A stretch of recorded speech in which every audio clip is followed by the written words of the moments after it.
Bonjour, je vais vous parler donc des méthodes pour essayer de se débarrasser des entités, pour pas les appeler autrement comme démons par exemple, c'est-à-dire ceux qui font que vous n'allez pas vous sentir bien psychologiquement, que vous allez avoir des gestes, des paroles manquées, que vous allez déprimer, que vous allez être en colère, que vous n'allez pas vous sentir bien ou que vous allez tomber malade, parce que je les suspecte de provoquer tout un tas de maladies. Donc là au moins vous savez où on en est. Alors devant vous il y a plusieurs trucs.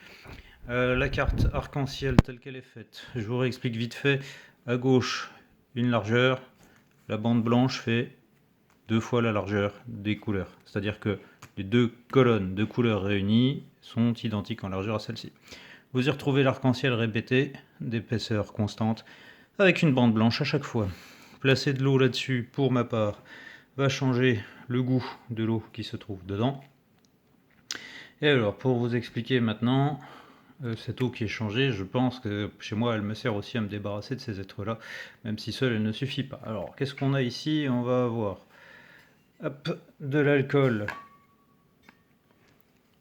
alcool neutre, acheté, pour le coup pas en France, hein, comme vous pouvez le constater. Alcool neutre 96 que je vais rediluer pour ma part à 70, ça vous fait ceci comme proportion.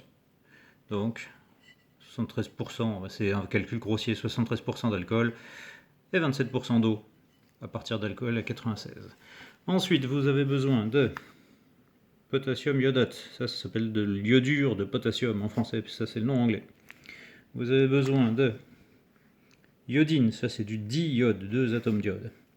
Et vous allez avoir besoin de ceci, un flacon. Donc dans le flacon, comme vous pouvez le constater, au fond vous avez des petites billes noires, en fait c'est gris métallique. Ça c'est l'iodine, et la poudre blanche, ça c'est le potassium iodate, pour reprendre des termes anglais.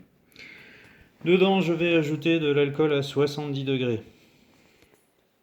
Pour ma part. Après, vous pouvez le faire avec de l'alcool à 40. En fait, plus le titrage en alcool est fort, et plus la dilution d'iode sera importante. Ce produit est placé, donc ici, un flacon de 30 ml. Je mets à peu près 6 grammes de chacun des réactifs.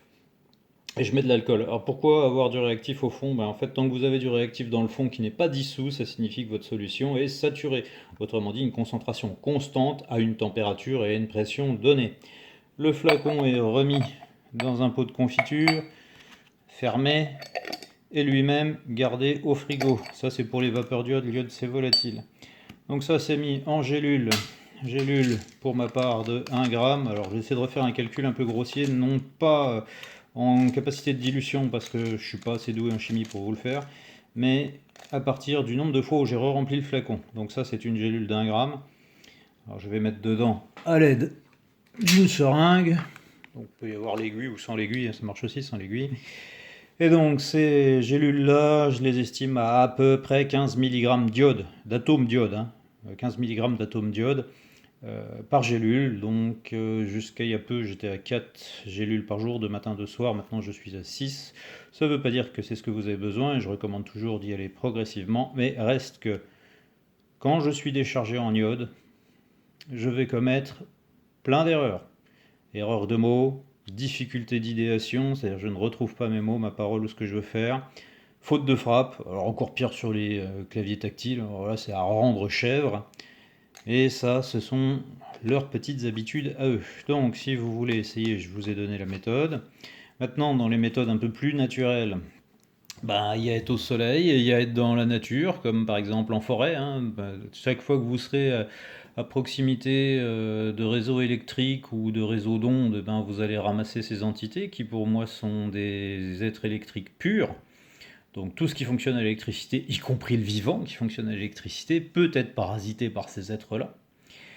Pour les lanceurs d'alerte qui ont commis des fins douteuses ou qui subissent des attaques violentes, je pense que vous êtes directement attaqué par ça. Et pour tous ceux qui se pensent être électrosensibles, j'ai une forte tendance à penser que l'électrosensibilité, c'est rien d'autre que des entités qui viennent vous pourrir. J'en veux pour preuve avoir discuté notamment avec une personne électrosensible et à laquelle j'ai demandé ses symptômes. Ces symptômes correspondent rigoureusement à ceux que je ressens quand je suis à court d'iode, parce que je vous ai parlé des erreurs, mais je vais aussi me taper des oppressions thoraciques, des douleurs dans le cœur, des essoufflements, une respiration courte. Bref, vous voyez que le tableau clinique est assez important, sans parler des sautes d'humeur. Alors là, c'est vrai qu'avec les doses que je prends, c'est mieux. Il m'arrive encore de péter des diurétiques, mais beaucoup moins qu'avant. Donc si vous avez un tableau qui vous rappelle chez vous ce que je viens de dire, eh bien il y a forte chance que vous soyez parasité. Exorcisme, bof. J'ai une autre méthode, l'autre méthode ça s'appelle ça. Mais ça, je vais pas vous garantir que ça fonctionne.